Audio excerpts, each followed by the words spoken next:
All right. Hi, everybody. We're here with Catherine Lückhoff. Hey, Catherine. Hi, David.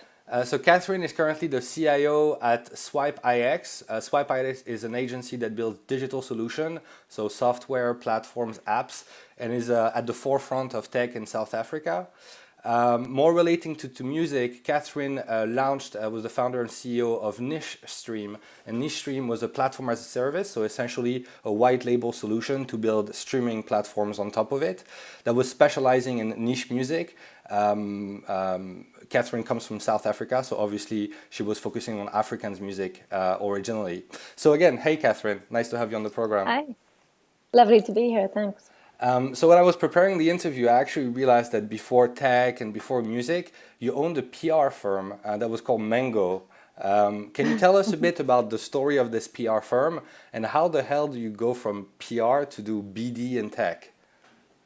Yeah, sure. So I actually finished school in 1999 and took a gap year, and I was supposed to come home and do BCom law because I come from a family who kind of really values university degrees and so forth.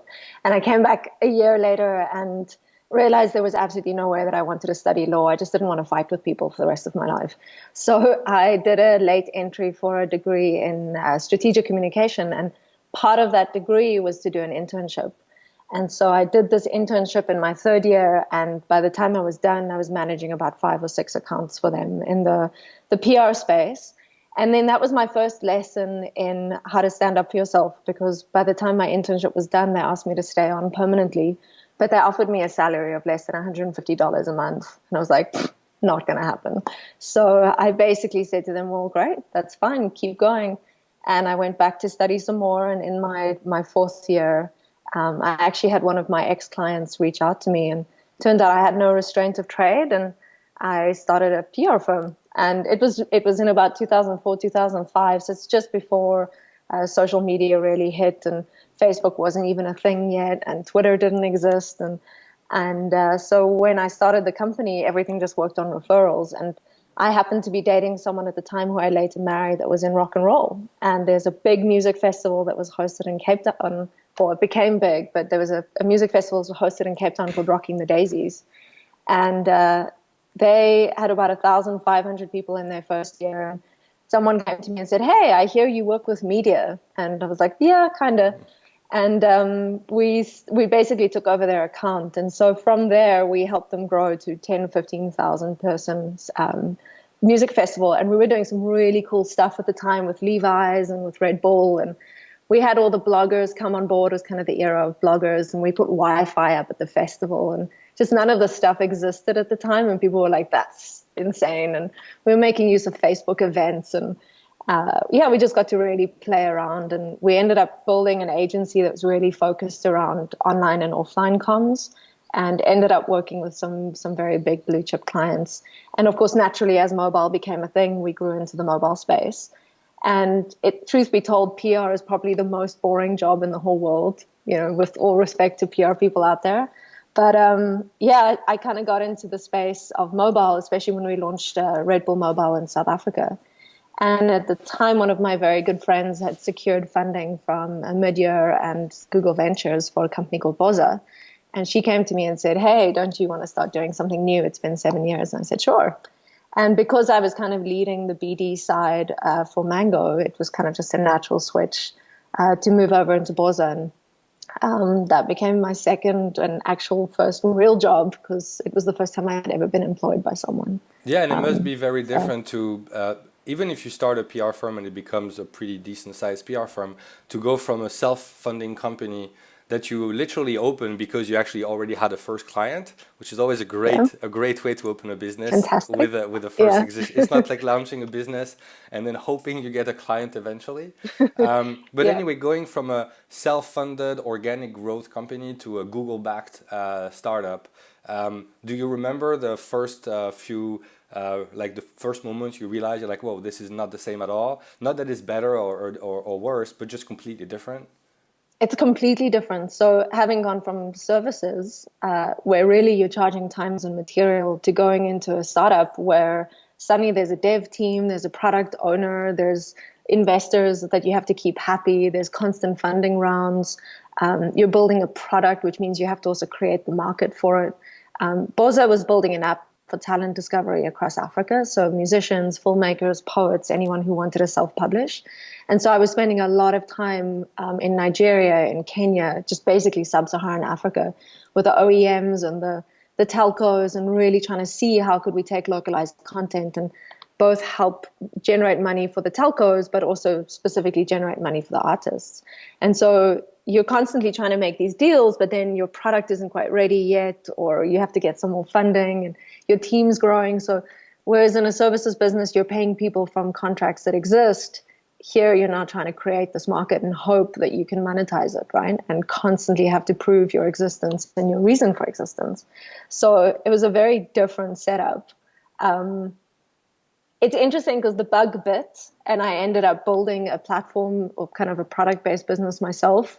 I first switched back into services, and I seem to kind of switch between the two, have a services business, make some money, start a product business, lose some money, and move between them. But it's certainly, I don't think one or the other is better. I think the bottom line is you ultimately always have to pay people, right? And so as much as I've worked with the most incredible teams in the world, I think the most stressful thing for me about running a business is always making sure that you do it with empathy and that you're aware of the fact that other people's lives are affected by it. So just because I have crazy, wild, harebrained ideas, you always have to have it rooted in something and ensure that at the end of the day, whatever you're creating has to mean something. And also someone else who works with you or for you is going to have to pay rent and health insurance and bonds, and lives depend on it. So I guess it was more just a lesson between Mango and Boza of how money flows, and sometimes the one is better than the other, but not always. Services businesses don't have a chance to become the moonshot, I guess. So yeah, you can't. It's an interesting switch. You can't really scale an organic business as fast as you can scale a venture back. That just doesn't happen. Or you have to be crazy and literally reinvest every single money that you generate for 10, 15, 20 years, hopefully at one point to make something, and that's a huge risk personally. Investing venture money into a business is another type of stress. Completely. It's different. And at the end of the day, you're completely right. The people who work at the company might not be as entrepreneurial spirit, as a cowboy rock and roll, like carpe diem as a founder. They have kids and houses and mortgages and so forth, and you have to be actually as thoughtful, if not more, because there's a sense of organized chaos in a startup, that every employee knows that you're losing money and sometimes even hemorrhaging money, but every employee also knows that you are way too funded compared to the size of the business. There is that kind of fake reality that you have to be accustomed to if you work inside a startup, I guess. It's an interesting thing. I think Joel Guasco from Buffer gets it right, and it's certainly something I try to do with NicheStream, is that ultimately people are following a dream, right? And they're buying into that dream. And so in a way, not to use Theranos as an example, but how much of what you're selling is true and how much of that can people really rely on? Because in a way, you have to sell people on a dream that hasn't happened yet, right? You've got to convince them there's this market and this massive opportunity and that this is just the best thing that's going to happen to them, all the while knowing that like 99% of startups fail. So it's a very fine balance that you walk. And I think one of the biggest lessons I've had just in all the businesses I've started and some of those I've been involved in, are those three things, right? Like people are looking for autonomy and they're looking for an ability to master what they're doing, and they're ultimately also buying into a vision. And I think that's so true. And often I think services businesses forget that because it becomes all about client and all about chasing the next big contract and how much money can we make and are we billing for every minute of every day, which isn't a particularly scalable model. But then also with products, it's like, well, we're going to build this thing that doesn't exist yet. We kind of hope people will like it, right? Let's just see that. We'll just see what happens. Yeah. And we'll collect champagne bottle corks along the way and hope that shows that we've been successful. So, there is also there's always multiple layers of reality in a startup. It's what your vision has, what you have in your vision, what the product actually does today, which is usually not at all what the vision is. And then there is also two different realities. Is one, when you tell what you tell your clients, people who are about to subscribe or about to pay. If you work in B2C, I guess the product is the reality and people will judge you for your product. You're not going to onboard manually people paying $4.99 a month. If you do B2C, there's a lot of back and forth and people are asking you about your product roadmap. They're usually doing maybe annual subscription if you're doing CRM or sales type of software. And so they want to know that if they subscribe for a year, what they're hoping is that in a few months they get more value for the same buck and that you're not going to start adding a feature that you'll charge on top. And so you have to create technical debt by giving a bit of your roadmap away, hoping that you can deliver, knowing that if you don't deliver, you might have a client that is not as happy, but as a sales or CEO, you need to close the client. Oh, you're cutting off? Oh no. Oh no, you came back. Well, I'm still there. yeah. I'll cut off like a second. So yeah, as a CEO of sales, you have to sell something to your clients that is not completely reality. But it's the same thing internally. Internally, you have the salespeople asking the tech people and the product, what is this feature? When is it going to be delivered? The salesperson is hoping for that to close the deal. The tech person feels the pressure, even though he's not really talking to the outside world. And there is this sense of like, what is the company actually really doing? And most of the time, you're talking about half what you are, half what is in the pipeline, half what is about to be pushed. And there is some kind of also very hopeful talk that you have to maintain. That can be the hardest part of a young CEO, I guess, getting everybody on board and everybody aligned for a long period of time. So after and helping people feel they've made decisions to be there and that they trust in the process, right? And that they contribute meaningfully to that process. So it's certainly, it comes with its own challenges, and it's certainly very addictive. Not for everybody, but running your own thing is super addictive. Yeah. You mentioned being involved and having input.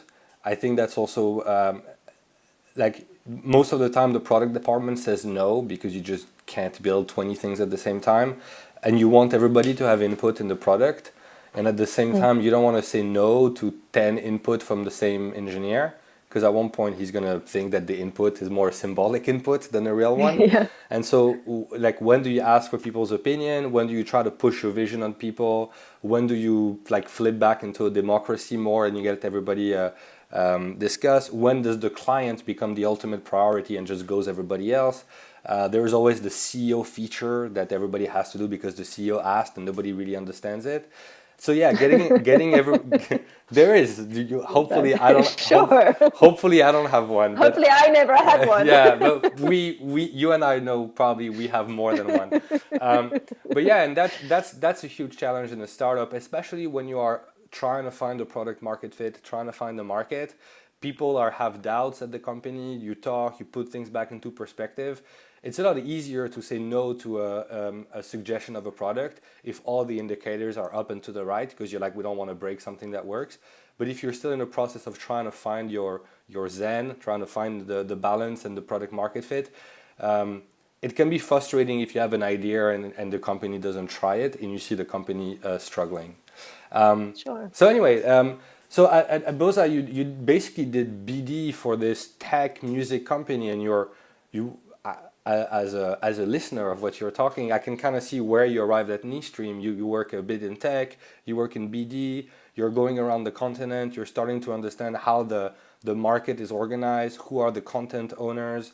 Maybe by that point you actually look at a lot of streaming platforms and realize that the music you like and the music that people want to listen to where you're from is not automatically available. Can you tell us a bit about the thesis behind NicheStream?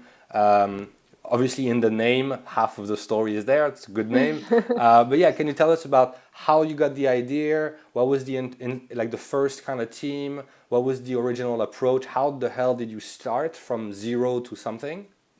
Sure. So the best way to start something is just to do it, right?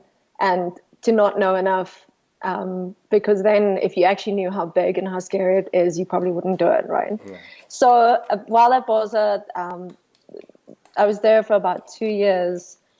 And the one thing, it's absolutely that tension you were talking about between sales and product and what's being delivered. And one thing that's very, very important to me is to keep my promises and to not make promises that I can't keep. And so one of the things I was really struggling with is we have these telcos, massive telcos across Africa who really want to do these deals with me. And I keep having to kind of rein it in and pull back. And I was struggling with that a lot because at the end of the day, monetizing a platform that really ultimately self-published artists was a tricky thing to do, especially in a time where YouTube was starting to take over on video and, dumb phones were still predominantly what we were building for and so forth. And so I think we all forget how far we've come in the last 10 years, just in mobile tech and what's possible. Now, smartphones kind of a normal thing to have. Back then, it certainly wasn't, and data was super expensive. So I gave my notice, and I decided that a really good thing to do would be to take a look at all the contacts I'd made in the last couple of years of being an adult or pretending to adult. And I went around for 4 months, and my goal was meet smart, interesting people. And so I took my life savings and I traveled and I met with everyone from Facebook to Twitter to the Institute of Play in New York to some of the early streaming services guys who got bought out by Google in the end, etc. I really wanted to understand what was the role and the goal for all these players in the future, right? Like, what are they going to do for Africa? That's a great state of mind to... Usually people quit their job and start the company, or they quit, go around the world and take a break and then start. You actually went on a 4-month learning experience trying to meet founders and people who had the grit in music and tech. That's really cool. Thanks. Yeah, it was super fun. I could do it again. I wish someone would pay me to do that full time. That would be great. But yeah, I really wanted to understand what was the vision, I guess, for music and content services on the African continent.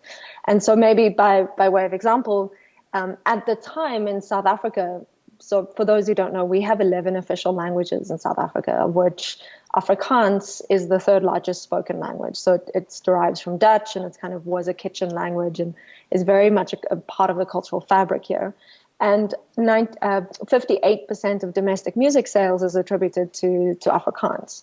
And so it's not a genre per se, because you have Afrikaans rock and Afrikaans gospel and Afrikaans pop and everything in between. And I just had this idea that with mass market streaming services, the Spotifys of the world and so forth, how are they talking to people locally, right? So having worked with Boza and understanding exactly how important Nigerian gospel is and how important kind of all the different pockets of content out of East Africa and Francophone Africa and Mali and every other place, where are those people going to find the content that they love?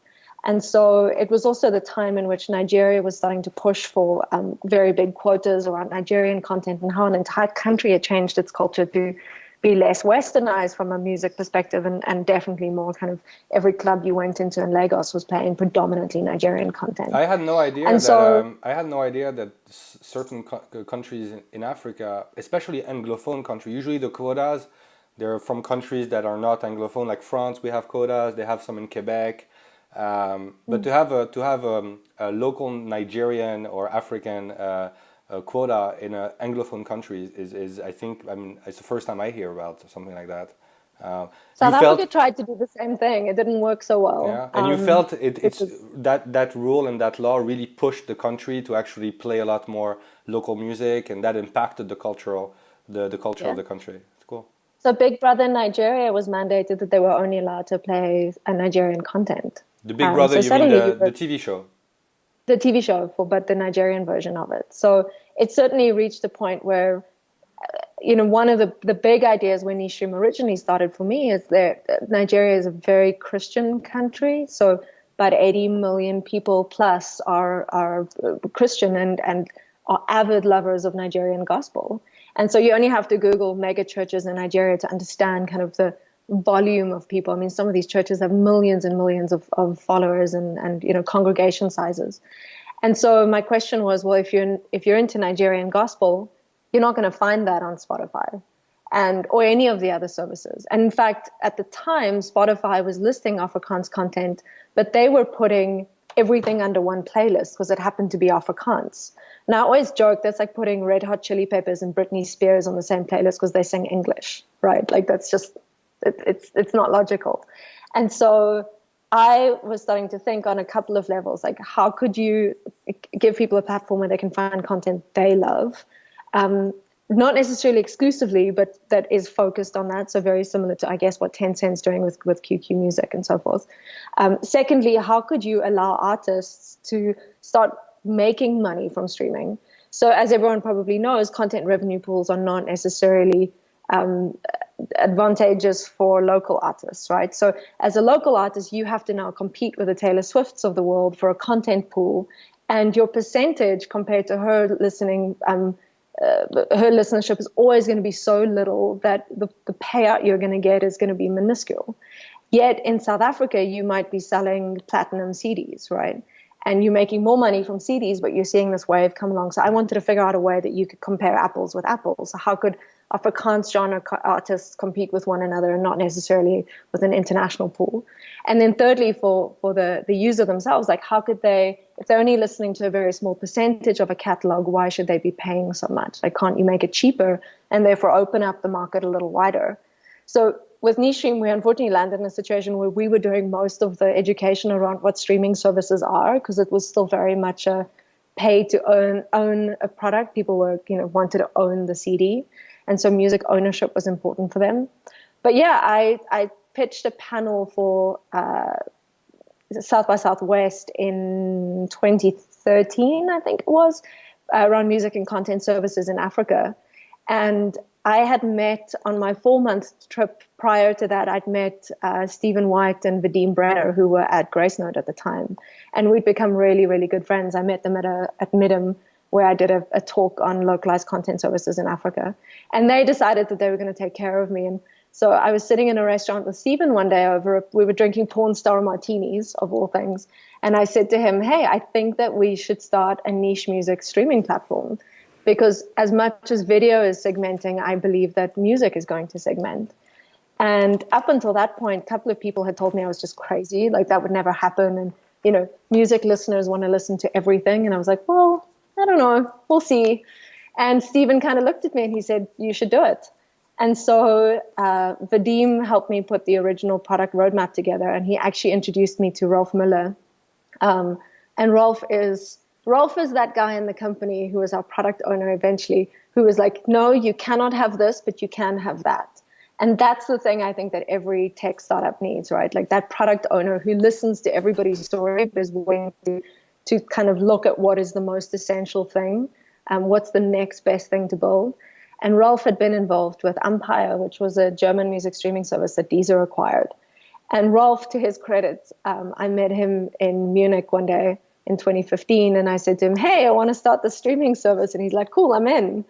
And he worked purely for sweat equity. And that was my first lesson in always work with people smarter than you.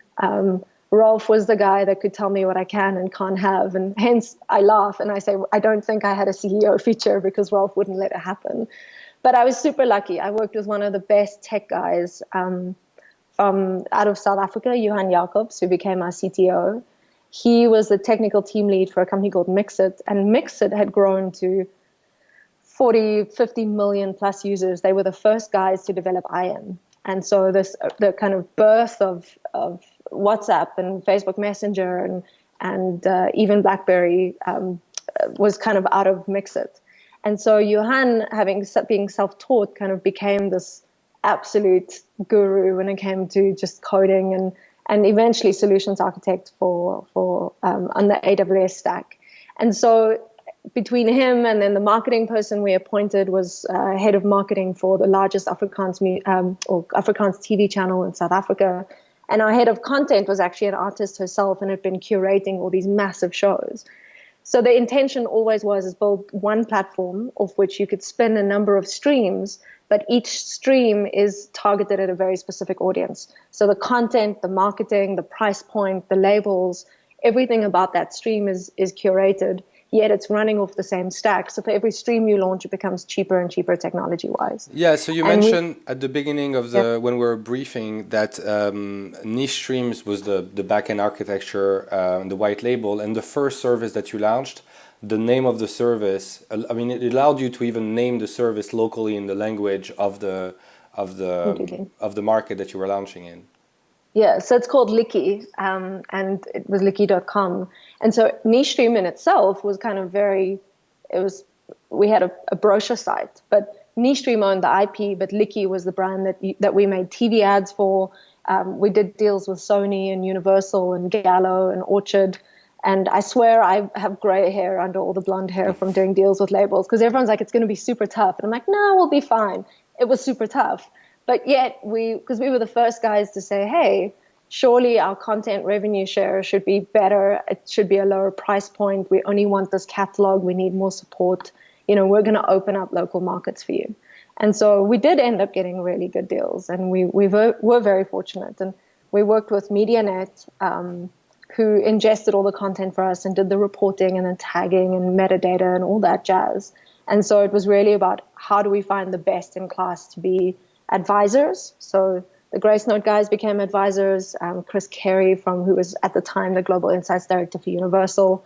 We had a guy from Nicholas who was ex-eBay. And I just made sure that I was surrounded by people who knew more than I did.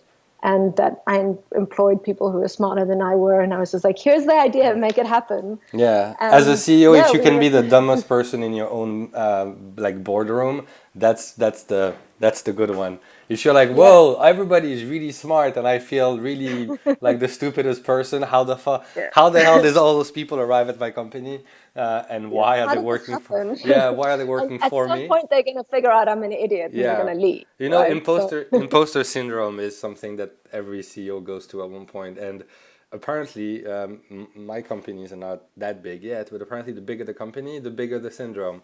It doesn't get Okay. it doesn't get better with time, because after a while there's like 50 people and they're literally all smarter than you, and then 100 people, and as the company grows you still feel you're the same 21-year-old person with an idea.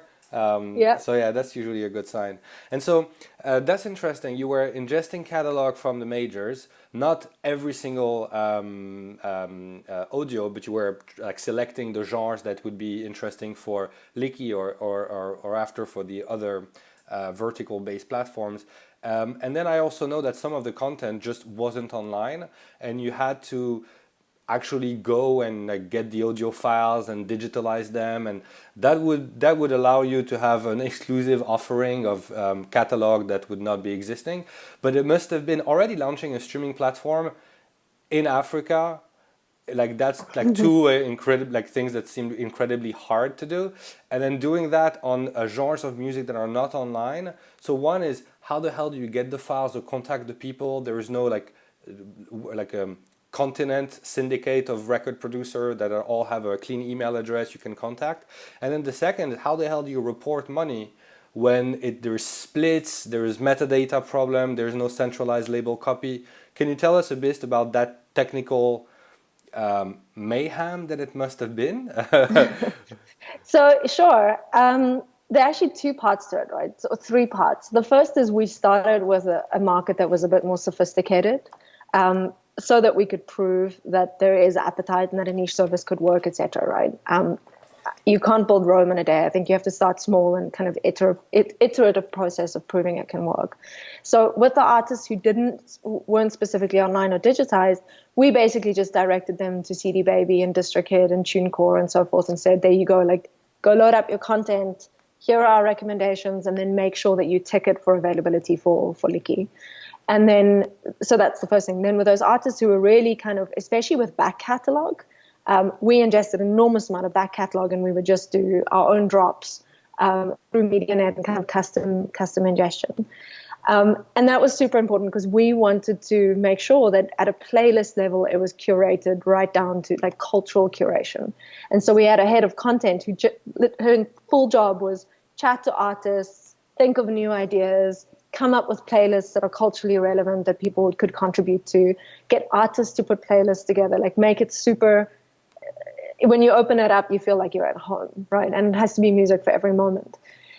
Our next plan then was to start looking at if we're going to ingest content such as Persian music, for argument's sake, because Persia is a big market. We were looking at anywhere that was developing markets that had large diasporas or large segments of content that people would want to access. Yeah, so Middle East, North Africa, Sub-Saharan Africa, yeah, Southeast Brazil, Asia, maybe even, yeah.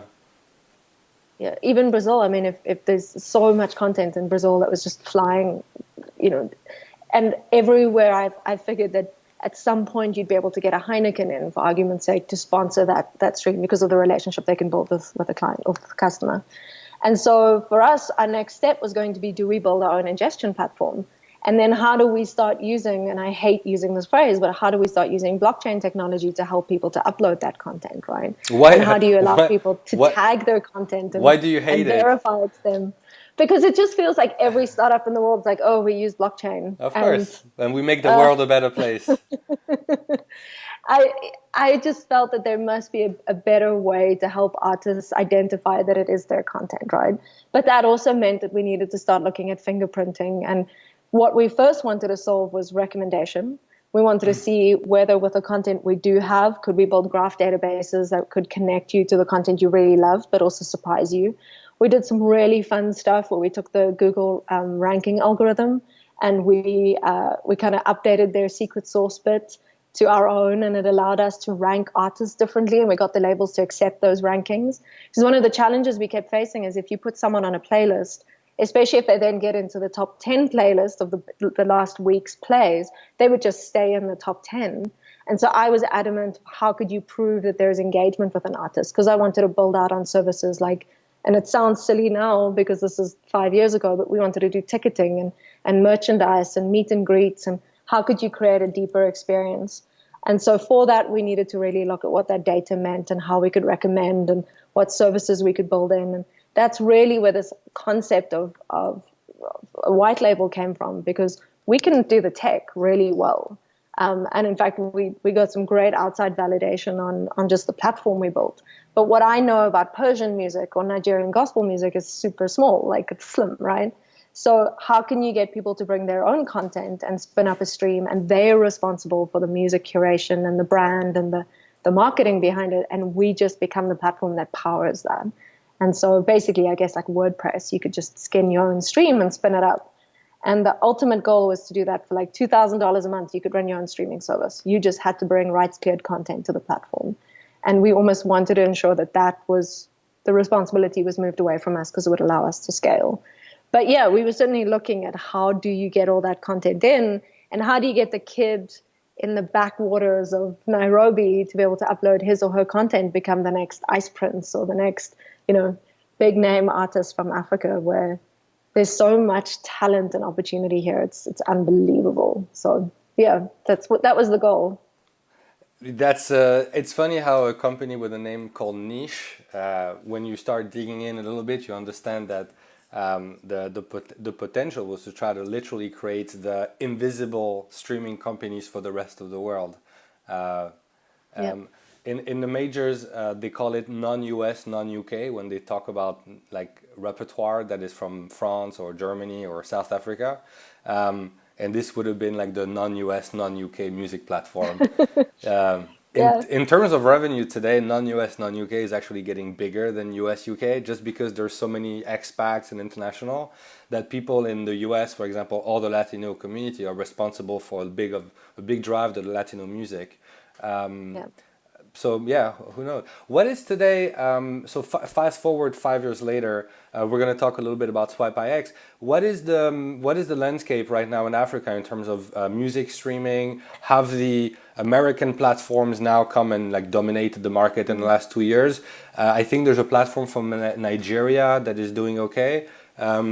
Can you like explain just very quickly what do people do when they think about music streaming in South Africa or Nigeria, to talk about the big Anglo market? Sure. So Spotify, Apple Music, the kind of all the big guys are here now, which is fantastic because finally there's someone else spending marketing budget teaching people what streaming services are and how you can listen offline, etc. I think it's a market that was growing so fast in the last 2 years that it seemed ridiculous that the percentages could be that high, and it's certainly leveling out quite a lot. I think that, as with every other market, they're definitely having some issues in retaining customers. One of our biggest challenges is we chose Likkie, which was an Afrikaans market, because we believe people had credit cards and they'd be willing to actually put those credit card details online. And that's not true. So, that being able to hook someone in and get them to actually pay a monthly subscription is a very, very tough thing to do. So the conversion rates are super low. That said, everywhere you go now, someone has some form of a streaming service. And I think that what's going to happen more and more is you're going to have more, especially in this continent, more branded or kind of brand paid for content streaming services, with premium being an option to then not have to pay, or beg your pardon, not have to watch ads. So when you say branded, you essentially mean the Coca-Cola streaming platform, that everything is free, but you get a Coke ad. That would be a lot of Coca-Cola ads, but you get a Coke ads every 5 songs, and it's powered by Coca-Cola. The app is red, and you're in their environment. Yeah. No, I think more so that within the streaming services, the ads are going to grow, and kind of the user engagement is going to grow. So I don't think you're going to be able to segment whether someone would listen to just a Coca-Cola stream. I don't know, but I think more and more people are going to try and figure out ways to get content free. And that's the one thing that I've always been adamant about. Like, especially push the freemium more than when you say a branded stream. Completely. You don't mean a streaming platform that has one brand on it, but the streaming platform that lives because of brands and the it's pre-rolls. Supported by brands. Okay. It's supported by brands, yeah. And so I think where the real opportunities lies is that switch that artists need to start making around, maybe it's not going to be from streaming that I make my content or make my money, but rather streaming affords me an opportunity to engage my artists in a more meaningful way, and therefore getting the brand sponsorships for artists who then can start becoming those ambassadors. I certainly think, especially in this environment where data is dropping and people are still able to share content so freely, and it's such an ingrained cultural thing to do, like share your CD with someone or share a flash drive with someone. I think more and more, if the brands and the content creators are going to start seeing it for what it is, which is what radio used to be, right? A great promotion tool and an opportunity then to sell tickets and engage further. So it's certainly flattening out, but I think more and more people are going to start pushing into the market and see the opportunity for revenue generation using streaming as the backbone for it. Because CD sales certainly aren't growing, that's for sure. Yeah. There is, I was talking with a friend about Spotify entering India, and as big as the market is, and it could be millions and millions of streams and millions of users, and because Spotify has a freemium offering, they can actually try to penetrate those. But I think the average price per subscription is $1.99. Yeah. So that's a lot of stream to equivalent to an American person. As big as the market is, there's a lot of local music, and if the local Indian people are paying $1.99 for that, the revenue pool for an Indian freemium stream, if the premium is $1.99, the freemium ad branded must be pretty low. Sure. And so, yeah, a free stream from an India freemium user versus a free stream from a California user, the revenues are not the same for the artist. And so now we all see one stream count. Everybody's like, oh, India is launching, it's going to be a lot of streams, but the price per stream is actually not the same. So you could have an artist essentially doubling their stream count, but doing plus 25% on revenue, because that additional stream count is paid a lot less. And yeah. But more so, I think, if you consider the amount of data that's being gathered around each user, right? And also if you start taking users in clusters, so I can start recommending content to you as a user because I can see what people around you are listening to by virtue of just proximity or day of the week or time of the day. I mean, I might not listen to EDM at 7 a.m. on a Wednesday morning when I'm getting ready for work, but come Friday evening at 7 p.m., I'm totally into it, right? So just the behavioral patterns of users. And so I think more and more the advertising is going to become smarter and the branded content is going to become smarter, and it's going to become far more relevant because that's A, what the market demands, and B, kind of what the new generation, not that I'm that old, but kind of the millennial market expects you to know more. And to serve me ads in a time and a place that makes sense and that I might gravitate towards. And so I think that the opportunities for that is certainly opening up more and more. And therefore, having branded or ad-supported streams just isn't as offensive as it used to be, right? It's not taking up as much real estate. It's not costing as much in data. And it might actually potentially be something I want to see or buy in the future. And if you target as well, it's not as bad for the listening experience. I'd rather have an ad for a festival I actually like that is like, it's like a friend reminding you of something that you actually wanted to do, rather than I don't know. I bought a plane to go to a holiday. I keep getting plane ads. I already bought my ticket. It's been like a month. It's too late now, and my marketing pixel is still traveling in all of the ads generating things. I'm still getting like cheap planes to Cancun, and it's like that spend has been done a long time ago. I don't say that they're getting it right. I'm just saying the scope to get it right. Yeah, it's definitely getting better, and actually, some music artists can have positive ROI on marketing campaigns, especially on digital when you target it well. If you can target your hardcore fans, I don't know, you and I listen to an artist, like the artist Mouse, more than anybody else, and we both get an ad about this amazing box set or a tour. The artist might be paying more money to target us because it's extremely targeted, but the ROI, possibly on buying a hoodie, a concert ticket, a box set, or whatever, is going to be much higher. And there's a few campaigns actually, like that few studies that came out with extremely positive ROI on marketing. Now you cannot keep spending because at one point your fan base is just gonna like stop. It's not like Coca-Cola where if you have a positive ROI on marketing, you can just keep going because the world is your market. I was gonna say oyster. I was like, meh. The world is your market. But for artists, it's about targeting their fans. But if you target the 50K fans that really love you with a good offer, it's gonna be pretty cheap to target them because you kind of know where you want to go. You don't have to spread very thin, and actually you will generate quite a good interest. So if the price of the package, no matter what it is, if it's a box set, merch, or a concert, it's usually like $30 and like north of $30, you'll get positive ROI. I don't know if you can. If you have a 1% conversion on a 30-cent ad, but you sell it for $30, that's a net zero on ROI. Like 30 cents to target a fan is pretty expensive. Most Facebook ads are actually lower than that. So it's marketing online is interesting. There's a company called Feature FM that actually does marketing of audio within Deezer. So if you're an artist, instead of marketing like, hey, I'll come to the show, like, do you want to buy my ticket to the show? Your song is actually the ad. And so the fan is listening to a playlist of Deezer, and like track number 4 will just start playing, and it will be an audio of a song, and you don't even know it's an ad, but if you like it, you save it offline. And so as a result, the artist is then getting free streams because you're offline, you're in the recommendation engine, maybe the person shares it with a friend, and that audio bit is actually a promoted song. It's not an ad, it's a promoted song. I completely agree with you. Ads are getting better and better, and yeah. Sure. It's also interesting I say that because I definitely used to be very anti-banner ads and everything else. But, there's just another angle that I want to just briefly touch on, and that is something we considered, especially with NicheStream, is everybody's looking at this B2C model that's either paid for by the user or paid for by ads, right?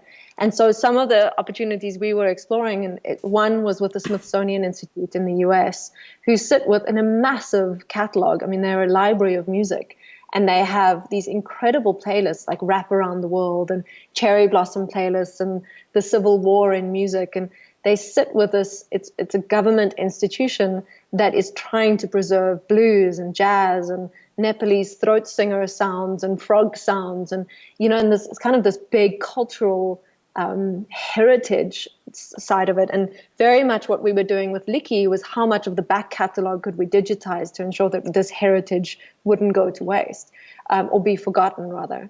And then similarly, we actually put a pitch together that we wanted to speak to the UN. So when the Syrian refugee crisis first hit, one of the things people forget is that the second biggest reason people use their phones, apart from connecting with friends and family, is for entertainment. So if you're a Syrian refugee who finds yourself displaced in Germany, for argument's sake, there are apps out there doing translation and apps helping you find jobs. But where are you finding, within that environment through Deutsche Telekom, how are you finding content that's relevant to me? Like news and music and poetry and we had so many children's stories, spoken word children's stories on Licky, that for people who had small children who remember these stories from when they were kids, they were just gripped by it, both them and the kids. So how do you preserve that cultural side of things? And how do you allow people to connect with music and content that's relevant to them? And how do you get institutions like the UN and Deutsche Telekom to actually sponsor it? Because that has a humanitarian aspect to it, and kind of music transcends cultures and languages, and right, it connects people, and we were looking at those aspects too. So it doesn't necessarily just have to be user or ad driven. There, I think, can be other uses for streaming platforms to allow people to, I don't know, improve the quality of life, or promote peace, if you like. So there are a number of other ways that we were looking at it, but sadly we had to switch NicheStream off. We actually joined a Peace Tech accelerator out of Washington DC, and we had an investor who strung us along for over a year, and finally just went quiet on us and another startup. And by then we'd run out of cash, and it was a lesson learned for, unless the money's in the bank, don't stop looking for money. And we weren't able to scale it in the end, which is sad, but someone will do it and hopefully do it even better than we did. Yeah, there is so one quick comment. I just realized when you were talking about stories, you essentially had podcast and audiobook before Spotify did. Yeah, that's we had it 3 years ago. Yeah, you had podcast and not even podcast. You had audiobooks. You had like Audible on Spotify. So kudos for that. You're completely right. I think when people go away from their home country as well, they want to be in touch with the news, with the culture. And so the niche stream would be even more relevant, or as relevant for somebody from Nigeria who lived in Düsseldorf and wanted to actually be in touch. And I realize, as a French person, if I'm in the US, I actually go on French news a lot more than when I'm in Paris, where I'm just bombarded by French people talking to me about the French news. And we love to talk and comment politics. But if I'm away, I'm actually going to go and read the equivalent of Washington Post or New York Times, which I never do if I'm here. So yeah, same for music, same from culture. People tend to try to find their roots when they're going away from where they come from. So cool, that's been great. A couple of questions / words of wisdom before I let you go. I ask this to everybody. That's a horrible question to get asked, so sorry about that.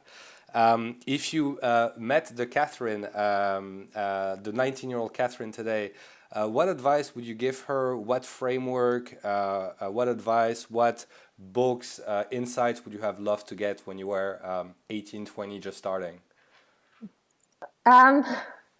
So you sent me this one before, and I appreciate it. And it's still hard, even though I knew it was coming, it's still hard to answer. I think the big thing is not to take yourself so seriously, not to let fear decide your fate. Because I think so often you're too scared to take the next leap, or too scared to do that thing you think and feel in your gut is right, but you're too afraid to do it. So you sit around waiting for it. And it's the thing I've really tried to be throughout my career, is I try to be brave, and brave not just for me, but brave for the people I work with, and brave for the teams I form part of. Because I think at the end of the day, it's bravery that's going to push you through the tough situations, and it's the grit that gets you there. And so the bravery also comes from understanding that things aren't always going to stay the same.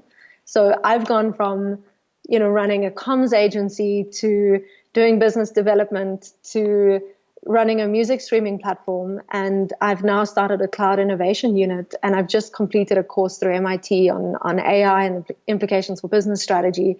And I just want to learn about what's next and what's possible. And so that lifelong learning, being brave enough to know that it's okay, even if you do badly, you'll probably end up doing well. And just making sure that don't think that the thing you're doing now is the thing you're always going to be doing, because I promise you it's going to change 50 more times. And just, I hope that that's something they'll also start teaching at schools, like that ability to be adaptable and to learn, and to also be okay with failing sometimes. I think also what your comment underlines is that you learn essentially a lot more from failures. So if you don't try anything, you never fail. You actually don't really learn much. And if you're always the Yeah, fastest runner in the class, you actually never run technique because you just run faster. It takes a couple of runs and people to beat you to realize, oh fuck, they have better form, they have better reflexes, they have better that's what I heart. should be doing That's differently. probably Yeah. the things I should be focusing on. But you gotta try and jump in the pool. Um, Yeah. And also, like, there is nothing, the worst that can happen is you fail, right? That's it. And it's interesting because the only person attached to the failure is you. It's remarkable how few people actually care. They love you and people care about you, but they don't necessarily care that you failed. They just care that whether you're okay or not. So And maybe so, maybe the morale is do stuff because actually people don't care. just get shit done. Yeah, just get shit done. Stop worrying about what other people think. Um, Yeah. cool. Well, thanks so much. I took you for 50 minutes. So thanks for your time and hope to talk again soon. Yeah, it's such a pleasure. Thanks for Yeah, having me. And yeah, I hope to speak soon. thanks. Bye Take bye. care. Ciao.